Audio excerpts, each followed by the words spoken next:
Mainit-init na chismis. Donay Pangilina Vilmoriano, nag-away na ba dahil sa selos? Naranasan na bang magkaroon ng selusan sa relasyon ni Donay Pangilina Vilmoriano?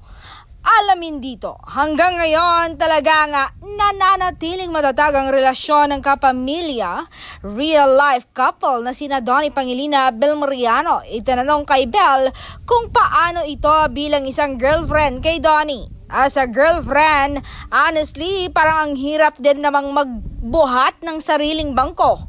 Madam? Actually, Madam, proud naman ako na hindi ako silosa. Pag-amin ng Star Magic artist.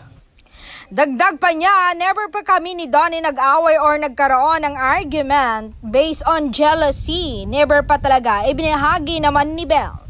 Sa gitna ng panliligaw ni Donny, nahulog ang loob ni Bel sa aktor dahil sa pagiging consistent daw nito. Na-in-love din ako sa kanya kasi sobrang naging consistent siya. Lagi siyang nagsusundo sa akin. He would always show up. So doon ako na-in-love, and as a boyfriend, super maalaga, super thoughtful, one call away, andyan lang siya, sabi ng aktres.